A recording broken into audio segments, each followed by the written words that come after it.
भी learning point में आप सभी लोगों का स्वागत है। मेरा नाम है मिथुन कुमार। आज मैं आप लोगों को ग्रामर का बेसिक बताऊंगा, ठीक है। फिर धीरे धीरे चलते पूरे ग्रामर को हम सीखेंगे। लेकिन सबसे पहले ग्रामर को समझने के लिए हमें बेसिक की आवश्यकता पड़ती है। अगर बेसिक नॉलेज हमारे पास नहीं है तो हम ग्रामर को अच्छे से नहीं समझ पाएंगे। तो इसका बेसिक से स्टार्ट करते हैं हम। सबसे पहले हम बताएंगे कि लेटर किसे कहते हैं, अल्फाबेट्स किसे कहते हैं, वर्ड्स किसे कहते हैं, सेंटेंस किसे कहते हैं, ठीक है। उसके बाद हम धीरे धीरे पूरे ग्रामर को बताएंगे, सेंटेंस, टेंस, फिर टाइप्स ऑफ टेंस, सारे पार्ट्स एक एक करके हम एक एक वीडियो में पढ़ेंगे। तो इस वीडियो में सिर्फ हम बताएंगे आपको कि अक्षर किसे कहते हैं, लेटर, अल्फाबेट्स, वर्ड वाला किसे कहते हैं, वर्ड्स शब्द किसे कहते हैं, और वाक्य सेंटेंस किसे कहते हैं, ठीक है। तो आइए एक एक करके हम स्टार्ट करते हैं। सबसे पहले हम आपको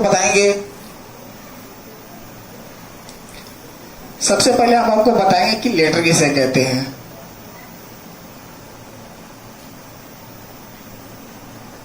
ठीक है डियर स्टूडेंट्स, तो इसका नाम हम दे देते हैं बेसिक ग्रामर। इसमें सबसे पहले हम बताएंगे लेटर के बारे में। लेटर, जिसको हिंदी में बोलते हैं अक्षर। तो इस वीडियो में हम बाइलिंगुअल आपको पढ़ाएंगे। इंग्लिश का भी प्रयोग किया जाएगा और हिंदी में भी प्रयोग किया जाएगा, ठीक है। हम इंग्लिश में भी लिखेंगे और हिंदी में भी लिखेंगे। आपको जो पसंद है उसमें आप नोट करिए, दोनों नोट करिए तो और बढ़िया रहेगा, ठीक है। तो लेटर को बोलते हैं द स्मॉलेस्ट। इसकी परिभाषा सबसे पहले हम लिखते हैं, आप नोट कर लीजिएगा, फिर हम इसको समझाते हैं। The smallest unit of a sound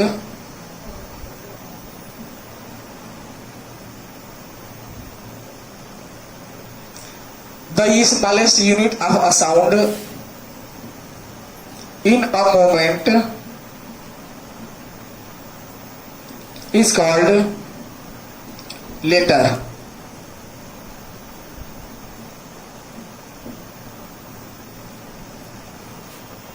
The smallest unit of a sound in a moment is called letter. There are 26 letters in 26 letter English language.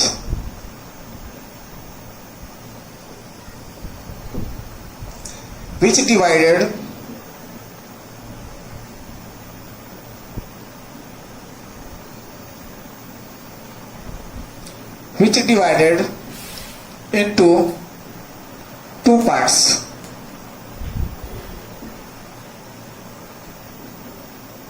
First, vowels, and second, consonants.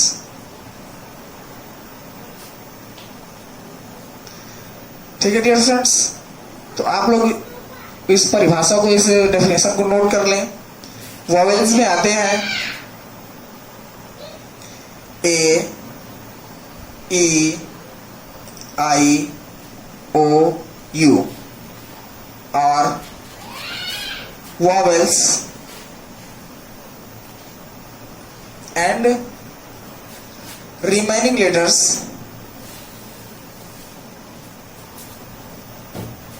remaining 21 letters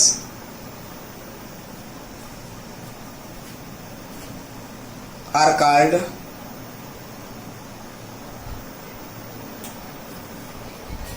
consonants.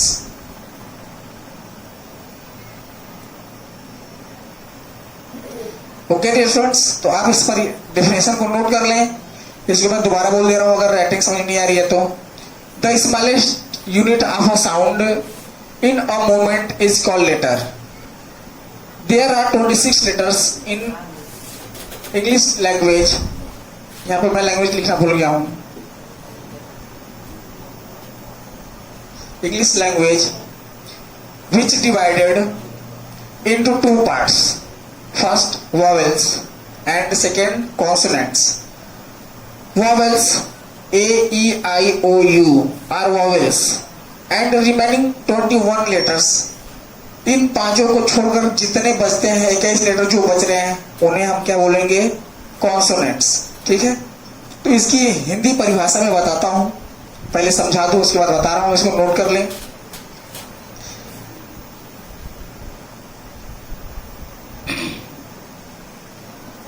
आइए इसकी हिंदी परिभाषा में बता रहा हूं।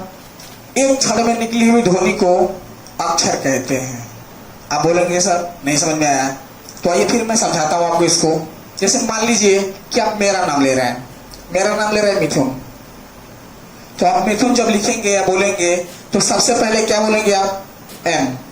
ठीक है, एक क्षण में सबसे पहले क्या निकल कर आ रहा है, एम, तो आप एम को क्या बोलेंगे, लेटर।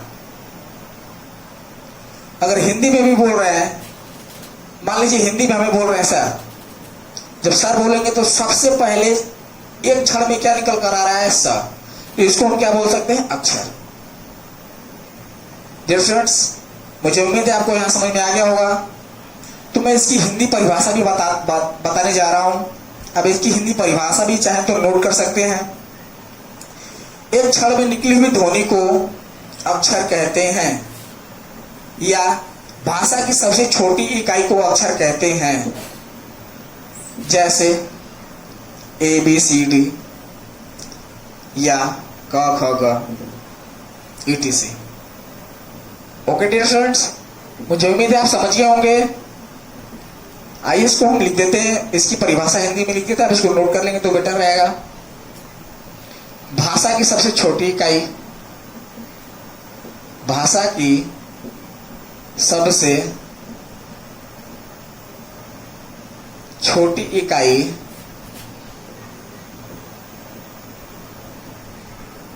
को अक्षर कहते हैं।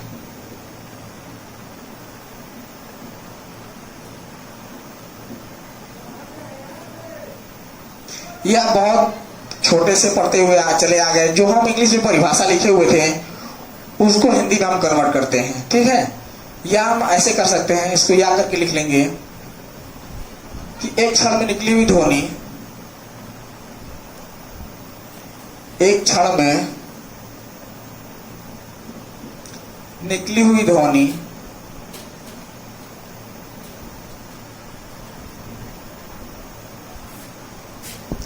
ध्वनि को अक्षर कहते हैं।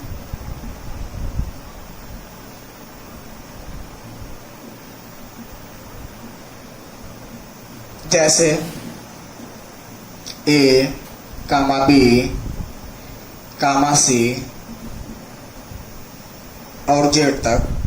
अगर हिंदी में बात करें तो क ख ग डॉट डॉट ज्ञ तक। ओके डियर फ्रेंड्स, तो हम अभी इंग्लिश लैंग्वेज की बात कर रहे थे। तो इंग्लिश लैंग्वेज में जो अक्षर है उन्हें दो भागों में बांटा गया था, हम पहले बताए थे। पहले को बोलते हैं स्वर, जिसको इंग्लिश में हम बता रहे थे आपको वोवेल्स।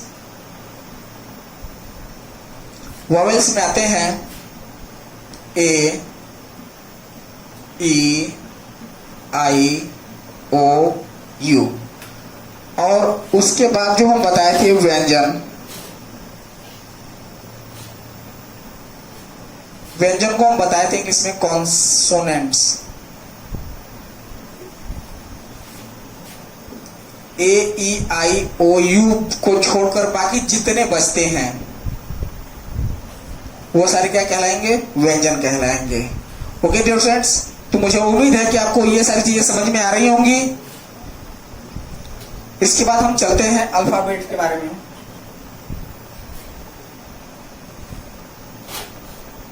अल्फाबेट्स किसे कहते हैं, आइए इसके बारे में हम आपको बताते हैं। इसको इरेज करने जा रहा हूं मैं, आप लोग मेरे साथ साथ लिखते चलें, क्योंकि मुझे कम टाइम में ज्यादा पढ़ाना होता है।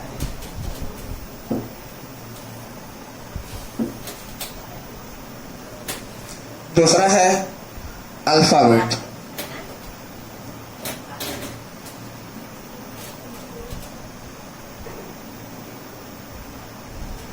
इसको बोलते हैं वर्णमाला।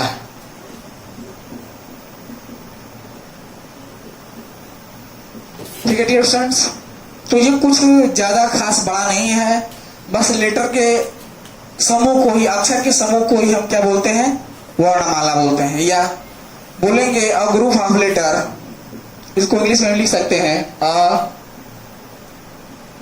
ग्रुप ऑफ लेटर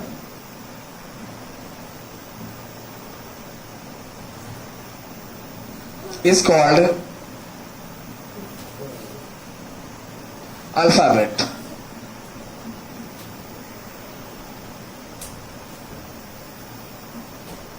ठीक है स्टूडेंट्स, ये ऐसे बोल सकते हैं अक्षरों के समूह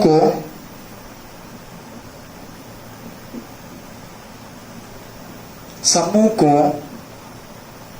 वर्णमाला कहते हैं। जैसे A B C D E dot dot Z. Okay dear students, इसके बाद हम चलते हैं वर्ड्स के बारे में, अक्षर के बारे में, शब्द के बारे में। ठीक है, अभी लेटर्स हो गए, अल्फाबेट्स हो गए, अब हम चलते हैं वर्ड्स की तरफ। वर्ड्स को हिंदी में बोलते हैं हम शब्द। ठीक है डियर स्टूडेंट्स, वर्ड्स को हिंदी में क्या बोलते हैं, शब्द। तो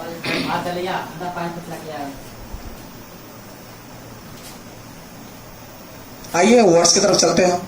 तीसरा पॉइंट है वर्ड,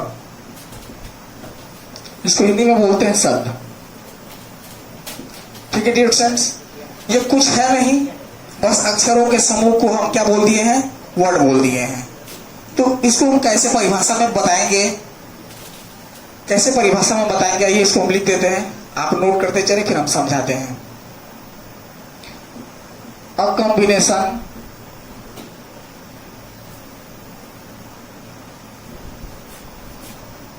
ऑफ सिस्टमैटिक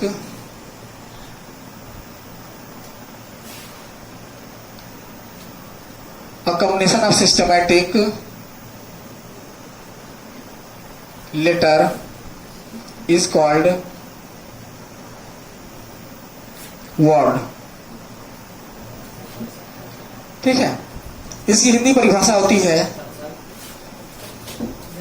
इसकी हिंदी परिभाषा होती है अक्षरों के उस मेल या संयोजन को शब्द कहते हैं जिसका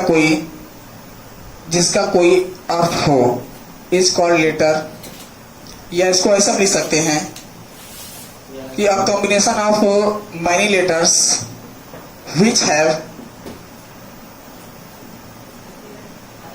which have logical sense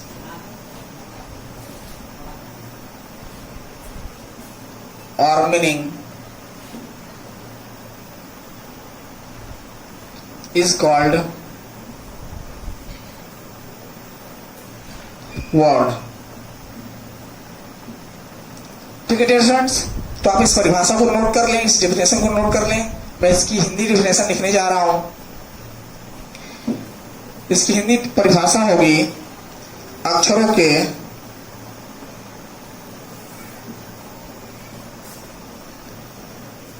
उस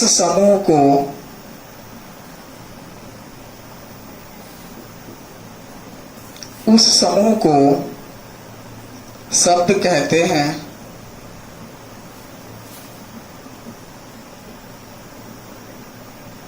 जिसका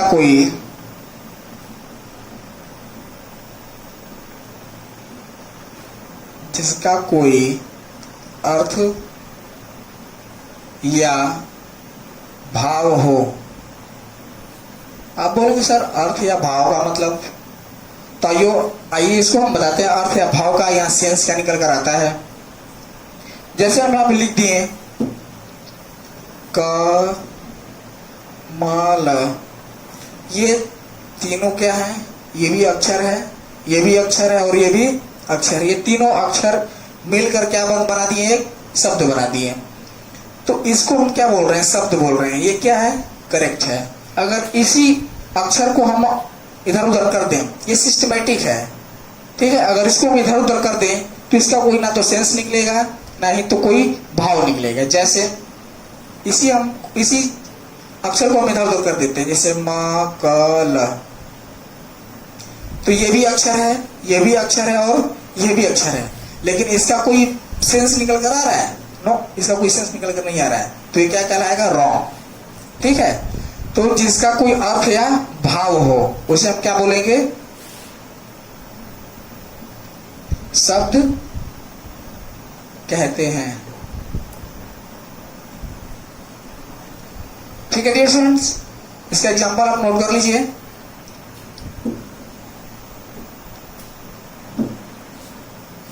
जैसे कलम,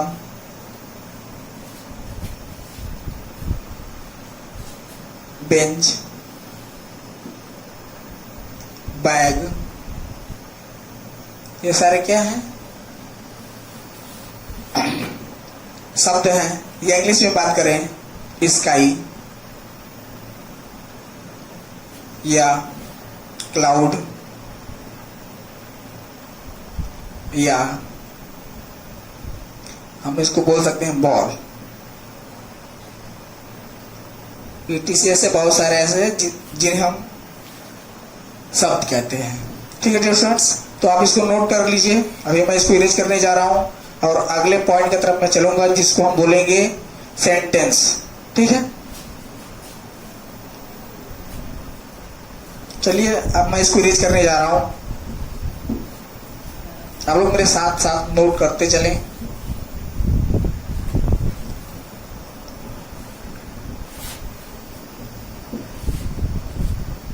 अगला पॉइंट है सेंटेंस। इसको हिंदी में बोलते हैं वाक्य। ठीक है डियर स्टूडेंट्स, तो अभी हम इसके बारे में बात करेंगे कि इसको कैसे हम इसकी परिभाषा लिखेंगे और कैसे इसको समझेंगे। तो इसकी परिभाषा मैं सबसे पहले लिखता हूं, a group of systematic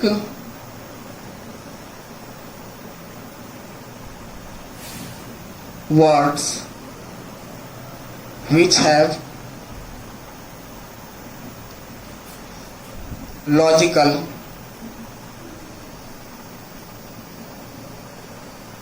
sense or meaning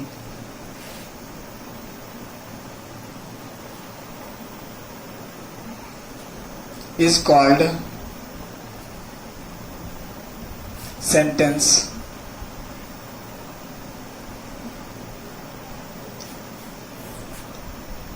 That is, इसका एग्जाम्पल है राम गोज टू स्कूल, या हिंदी में लिख सकते हैं हम राम स्कूल जाता है, या ऐसे लिख सकते हैं राम गोज टू स्कूल।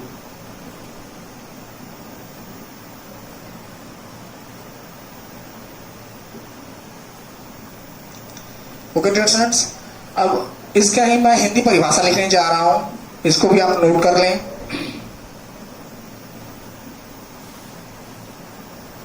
इसको लिखेंगे हम क्रमबद्ध शब्दों का ऐसा समूह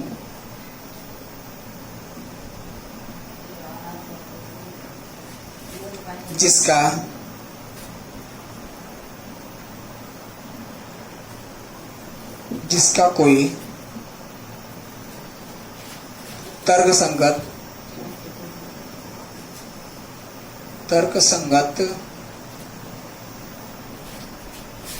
अर्थ या भाव हो, वाक्य कहलाता है।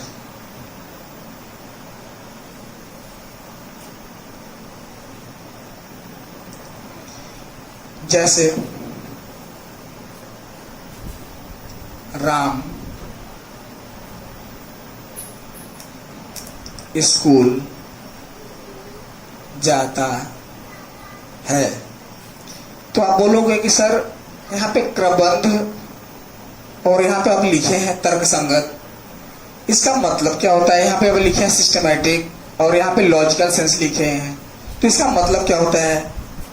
तो इसका मतलब आप समझिए कि यहाँ पे लिखा गया है राम स्कूल जाता है, तो मैं इसको ऐसे भी लिख सकता हूं कि जाता है राम स्कूल। सेम चीज को मैंने ऐसे पलट के लिख दिया तो आप बोलोगे सर जी ये तो गलत है। हाँ ये गलत है क्योंकि ये सिस्टमैटिक नहीं है, ना तो इसका कोई तर्क संगत अर्थ या भाव निकल रहा है, तो हम इसको क्या बोलेंगे? ये रॉन्ग है। ठीक है, राइट क्या है? राम स्कूल जाता है। इसलिए इसमें बोला गया है कि जिसका कोई तर्क संगत अर्थ या भाव हो, और ये क्रमबद्ध है, जैसे राम स्कूल जाता है। ठीक है, राम कहाँ जाता है? स्कूल जाता है। तो ये इसका क्या निकल कर आया? तर्क संगत अर्थ और भाव निकल कर आया। ठीक है जी फ्रेंड्स, तो मुझे यहाँ तक उम्मीद है कि आप लोगों को ये वीडियो अच्छे से समझ में आया होगा, और अगर ना समझ में आया हो, इसमें कुछ भी समझ में ना आया हो, तो आप मुझे कमेंट करके बता सकते हैं कि सर ये मुझे नहीं समझ में आया। अगले वीडियो में मैं इसके आगे चलूंगा, टेंस किसे कहते हैं और टेंस के कितने पार्ट्स होते हैं और वो पार्ट्स में क्या क्या कैसे कैसे होते हैं, सारी चीजों को पढ़ा जाएगा। Okay students, thank you.